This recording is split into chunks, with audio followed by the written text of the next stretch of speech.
Deuteronomio Kapitulo 24. Pagka ang isang lalaki ay kumuha ng isang babae at pinakasalan, ay mangyayari nga, na kung ang babae ay hindi kalugdan ng kanyang mga mata, sapagkat kinasumpungan niya ng isang kahiyahiyang bagay, ay lalagda siya ng isang kasulatan ng paghihiwalay, at ibibigay niya sa kanyang kamay, at papagpapaalaman niya siya sa kanyang bahay. At pagkaalis niya sa bahay ng lalaki, ay makayayaon siya at makapag-aasawa sa ibang lalaki.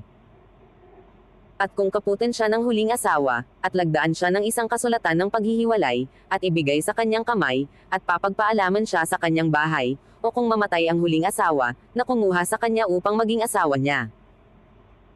Hindi na siya makukuhang muling maging asawa ng kanyang unang asawa na humiwalay sa kanya, pagkatapos na kanyang mapangayupa pa siya, sapagkat yao'y karumaldumal sa harap ng Panginoon, at huwag mong papagkakasalahin ang lupain na ibinibigay na pinakamana sa iyo ng Panginoon mong Diyos.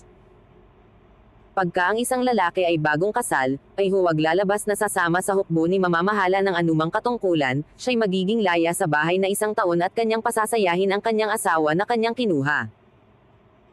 Walang taong kukuha ng hilingin o ng batong nasa itaas ng hilingin na pinakasangla, sapagkat parang kanyang kinuhang pinakasangla ang buhay ng tao.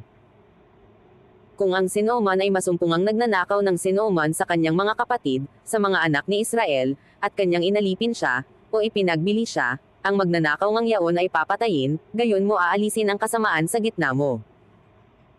Mag-ingat ka sa salot na ketong, na iyong isagawang masikap at gawin ang ayon sa lahat na ituturo sa iyo ng mga saserdote na mga Levita, kung paanong iniutos ko sa kanila ay gayon mo isasagawa. Alalahanin mo ang ginawa ng Panginoon mong Diyos kay Miriam sa daan nang kayo'y lumalabas sa Ehipto. Pagka ikaw ay magpapahiram sa iyong kapwa ng anumang bagay na hiram, ay huwag kang papasok sa kanyang bahay upang kumuha ng kanyang sangla. Ikaw ay tatayo sa labas, at ang taong iyong pinahihiram ay maglalabas ng sangla sa iyo. At kung siya'y taong mahirap ay huwag kang matutulog na may sangla niya.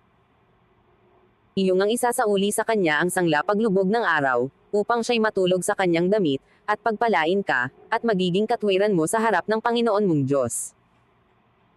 Huwag mong pipighatiin ang isang nagpapaupang dukha at salat, maging siya'y sa iyong mga kapatid, o sa mga iyong taga-ibang bayan na nang-asa iyong bayan sa loob ng iyong mga pintuang daan. Sa kanyang kaarawan ay ibibigay mo sa kanya ang kanyang kopahan, ni huwag lulubugan ng araw, sapagkat siya'y mahirap, at siyang inaasahan ng kanyang puso, baka siya'y dumaing sa Panginoon laban sa iyo at maging kasalanan sa iyo. Hindi papatayin ang mga magulang dahil sa mga anak, ni ang mga anak ay papatayin dahil sa mga magulang, bawat tao ay papatayin dahil sa kanyang sariling kasalanan. Huwag mong ililiko ang matuwid ng taga-ibang bayan, ni ng ulila, ni huwag mong kukuning sangla ang damit ng babaeng baw. Kundi aalalahanan mo na ikaw ay naging alipin sa Ehipto, at tinubos ka ng Panginoon mong Diyos mula roon, kaya't iniuutos ko sa iyong gawin mo ang bagay na ito. Pagka iyong aanihin ang iyong ani sa bukid, at nakalimot ka ng isang bigkis sa bukid, ay huwag mong pagbabalikan kunin, magiging sa taga-ibang lupa, sa ulila, at sa babaeng baw, upang pagpalain ka ng Panginoon mong Diyos sa lahat ng gawa ng iyong mga kamay. Pagka iyong papaspasan ang iyong puno ng olibo, ay huwag mong pagbabalikan ang mga nalagpasan, magiging sa taga-ibang bayan, sa ulila, at sa babaeng baw. Pagka ikaw ay namimitas sa iyong ubasan, ay huwag mong pupulutin ang nasa likuran mo, magiging sa taga-ibang bayan, sa ulila, at sa babaeng baw. At iyong aalalahanan na naging alipin ka sa lupain ng Ehipto, kaya't iniuutos ko sa iyong gawin ang bagay na ito.